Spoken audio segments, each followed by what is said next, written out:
That is the फंडा of life.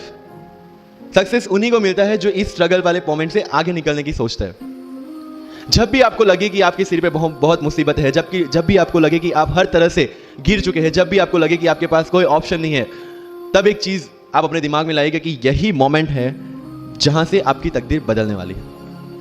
क्योंकि diamond जो होता है वो जितना ज्यादा घिसता है उतनी ज्यादा उसकी वैल्यू होती है। सोना जो होता है वो जितना ज्यादा तपता है उतनी उसकी वैल्यू होती है। अगर आप जिंदगी में तप रहे हैं, अगर आप जिंदगी में घिस रहे हैं, अगर आपको लग रहा है कि आप हर तरह से मुसीबतों में गिरे हुए हैं, तभी आपकी जो वैल्यू है वो बढ़ने वाली है। और यही मेरा एटीट्यूड रहा है। लोग बोलते हैं कि तुम्हारी फाइनेंशियल कंडीशन ठीक नहीं थी, पापा इलेक्ट्रिशियन थे, मम्मी हाउसवाइफ थी, डायमंड के कारखाने में काम करती थी, उसके बाद उन्होंने मैरिज में रोटियां बनाने का काम किया और उस तरह से मैं पढ़ा। लेकिन जब मुझे पूछा जाता है कि ऐसी कौन सी चीज है आपकी लाइफ में जो आप बदलना चाहते हो, आई सेड नथिंग। क्योंकि वो चीजें नहीं होती मेरी लाइफ में तो शायद आज आपके सामने में नहीं होता। तो अगर लाइफ में प्रॉब्लम्स है, अगर लाइफ में स्ट्रगल है, जैसे सर ने बोला है struggle is a part of life, and I strongly believe in that. क्योंकि अगर हम दिल्ली में थे, मेरे दोस्त के साथ में निकला बाहर घूमने, बोलता है यार ऐसी लाइफ चाहिए, कोई मगजमारी नहीं, आराम से बैठते हैं पूरे दिन एसी वाले कमरे में, बहुत सारे पैसे हैं और कोई टेंशन नहीं, ऐसी लाइफ चाहिए मुझे। मेरे पास ऑप्शन है। बोलता क्या?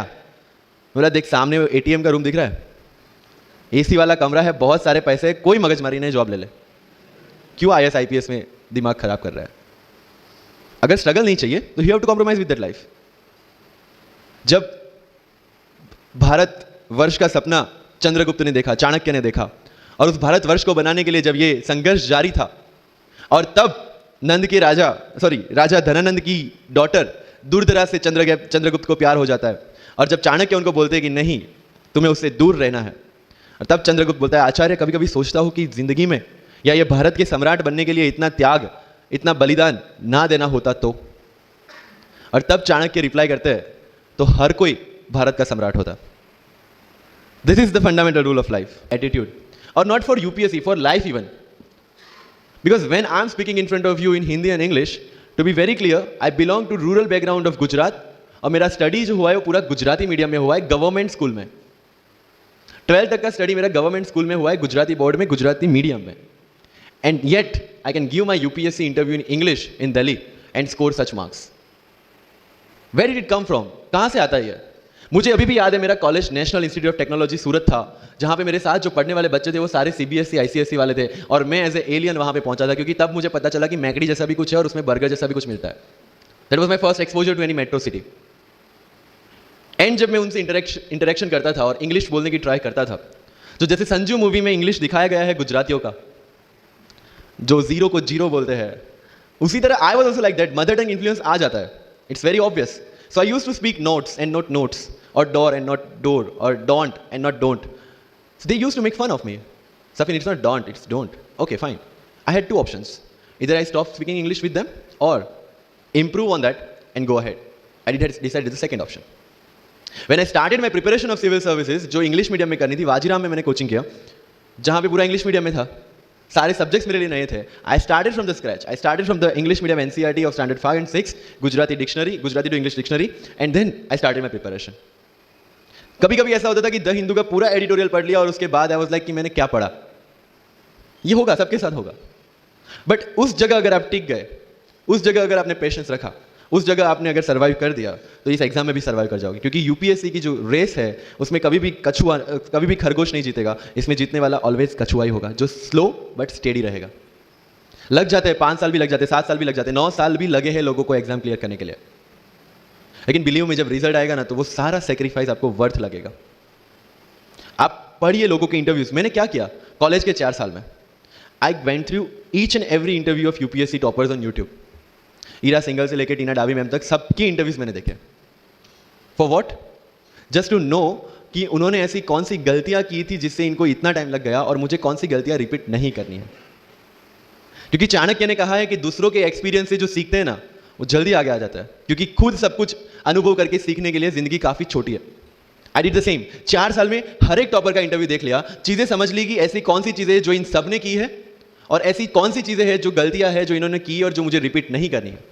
सो जब युद्ध के मैदान में हम उतरते हैं, इस चक्रव्यूह में उतरते हैं, तो अभिमन्यु की तरह नहीं, अर्जुन की प्रिपरेशन के साथ उतरना है कि हमें पता होना चाहिए कि इससे बाहर कैसे निकले। सुनो सबकी, करो मन की। This is applicability of your mind, क्योंकि आपकी स्ट्रेंथ, आपकी वीकनेस आपसे ज्यादा अच्छा कोई नहीं जानता, आपके पेरेंट्स भी नहीं, आपका सबसे क्लोज टीचर भी नहीं। आपको 3 बार चीजें पढ़ के समझ में आती है, किसी को 5 बार पढ़ के समझ में आती है, किसी को 1 बार समझ में आ जाती है।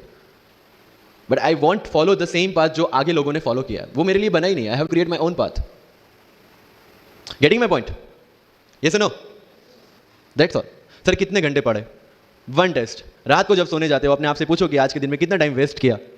वो वेस्ट होता टाइम जब कम होता दिखे, समझ लेना कि you are on the right track.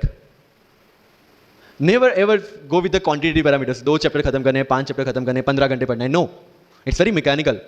You have to be very careful about this things. And one very very clear thing which the classmates of mine have done the mistake, never go for any shortcut.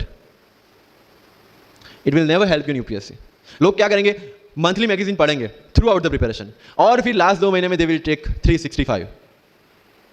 जब पढ़ा है और उसी में से वो material बना है, तो जो चीजें पढ़ी है उसी को बार बार रिवाइज करने का क्यों हम नहीं सोचते? When you will read one thing for 5 times 6 times, believe me, you will get the thorough understanding of that particular topic. But अगर सेम टॉपिक को आप किसी और बुक में से पढ़ेंगे ना, you will have to start from the scratch, क्योंकि माइंड की मेमोरी जो जिस हिसाब से काम करती है, आपको उस हिसाब से काम लेना है उसके पास से। कॉन्फिडेंस।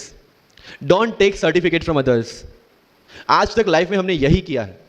अगर किसी मैरिज में भी एकदम बन ठन के गए हैं, लेकिन जब तक सामने वाला मुझे नहीं बोलता dude you look good today, हमें सेटिस्फेक्शन नहीं होता। Isn't it? We want certificate from others. No, कोई जब तक मुझे आके नहीं बोलता कि तेरे से यूपीएससी हो पाएगा, तब तक मुझे खुद कॉन्फिडेंस नहीं होता कि मुझे यूपीएससी करना चाहिए नहीं करना चाहिए।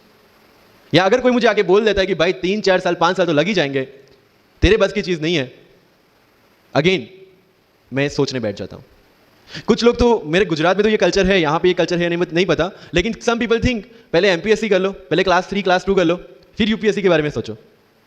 ऐसा है यहां पे? यस और no? But you have to understand कि एमपीएससी जो है, जो क्लास 3 क्लास 2 एग्जाम्स है, उसकी रिक्वायरमेंट यूपीएससी की रिक्वायरमेंट से कंप्लीटली अलग है। अगर एमपीएससी ये पूछता है कि स्टैच्यू ऑफ यूनिटी कहां बना है, या किसने बनाया है, उसमें कितना केजी गोल्ड यूज हुआ है, या उसका आर्किटेक्ट कौन था, UPSC will ask statue of unity होना चाहिए या ना होना चाहिए। This people will ask you Panipat का फर्स्ट बैटल कहां पे हुआ था, सेकंड कहां पे हुआ था, थर्ड कहां पे हुआ था, कौन जीता था, कौन हारा था, कहां से आए थे। यूपीएससी विल आस्क यू सारे बैटल्स पानीपत में क्यों हुए थे। एग्जाम करो, हर एक प्रॉब्लम के लिए we have the solutions and we have the examples, जिन्होंने अलग अलग तरीके से प्रिपरेशन की है। All India rank 2 Anu Kumari madam 1.5 साल 2 साल के लिए अपने 2.5 साल के बच्चे को अपने से दूर रख के प्रिपरेशन किए at the age of 31 and she could become the IAS। या you can take the example of Umul Khair, कि जिसको 8वीं क्लास में घर से निकाल दिया, ये बोल के कि हमारे घर में बच्चियां 8वीं से ज्यादा नहीं पढ़ती, और उसी झोपड़पट्टी में रह के उसने पढ़ाई की, बच्चों को ट्यूशन दिया, 3 दिन 4 साल पुरानी रोटियां खाई, और उसके बाद भी जवाहरलाल नेहरू यूनिवर्सिटी में से PhD करके फर्स्ट अटेम्प्ट में यूपीएससी में ऑल इंडिया रैंक 400 समथिंग लेके आज शी इज डूइंग IRTS की training. And with the genetical disorder की उसके जो बोन डेंसिटी वो काफी कम है, तो आज तक 16 से 17 तो उनके ऑपरेशन हो चुके हैं। Do we have any kind of limitations like this? कोई जेनेटिक डिसऑर्डर, या घर से निकाल दिया गया हो, या खुद मजदूरी करके पढ़ना है? No. Then what are the problems? All problems are here. अगर मैंने ये सोचा होता कि अब एक्सीडेंट हो गया, मेरे से नहीं लिखा जाता, नहीं लिख पाता मैं। मुझे किसी ने पूछ लिया कि सफीन हसन के अचीवमेंट्स इतने हैं, इतना सब कुछ मतलब पा लिया है, what is a failure in life? And I said there is no failure in my life, there are certain experiences in my life. If you want to make it success or failure, it's in your mind. अगर किसी चीज आपके साथ कुछ हुआ, उसमें से सीख के आगे बढ़ने का एटीट्यूड आपके पास होगा, UPSC is all yours. So वही चीज जो कहावत है, deserve before you desire. If you want to be in civil service, you have to deserve for that. If you want कि आपके घर में फॉर्च्यूनर हो, तो पहले फॉर्च्यूनर रखने की जगह होनी चाहिए। In simple. तो लाइफ में जो मैं कंप्लेनिंग एटीट्यूड की बात कर रहा था, वो कंप्लेनिंग एटीट्यूड आपको कहीं पे भी नहीं ले जाएगा। You have to put all your complaints aside, start preparation. क्योंकि आज तक दुनिया ये मानती थी कि एक भी शब्द बिना बोले हम अपनी बात एक्सप्रेस नहीं कर सकते। तब हमारे साथ थे चार्ली चैपलिन, जिन्होंने एक भी शब्द बिना बोले सारी दुनिया को एंटरटेन किया। आज भी दुनिया जब ये मानती है कि सिर्फ औरतें अच्छा खाना बना सकती है, हमारे सामने संजीव कपूर, जिन्होंने पूरी दुनिया को भारत का स्वाद चखाया। आज भी अगर दुनिया ये मानती है कि अकेले इंसान से कुछ नहीं हो सकता, हमारे सामने महात्मा गांधी, जो अकेले चले थे और पूरा देश उनके पीछे चला था। आज भी दुनिया अगर ये मानती है कि धनवान बनने के लिए धनवान घर में पैदा होना जरूरी है, हमारे सामने धीरूभाई अंबानी, जिन्होंने पूरी दुनिया को एक सपना दिखाया, कर लो दुनिया मुट्ठी में, और आज रिलायंस इंडस्ट्री वर्ल्ड की और इंडिया इंडिया की सबसे बड़ी इंडस्ट्री है। आज भी दुनिया अगर ये मानती है कि हम कम एज, ज्यादा एज में कुछ नहीं कर सकते, हमारे सामने अमिताभ बच्चन जो आज भी एक साल में 3 ब्लॉकबस्टर मूवीज देते हैं। अगर आप ये मानते हैं कि सिविल सर्विस में आने के लिए आपका बैकग्राउंड होना जरूरी है, आपके सामने Shahrukh Khan without any background आज भी बॉलीवुड का बादशाह है। अगर आज तक दुनिया ये मानती थी कि हम सिर्फ धरती पे रहने के लिए बने हैं, हमारे सामने नील आर्मस्ट्रांग जो चंद्र पे जाके आए, आज तक हम ये जानते हैं कि हम क्या है, हम क्या बन सकते हैं, ये जानने का टाइम शुरू होता है अब। Thank you so much.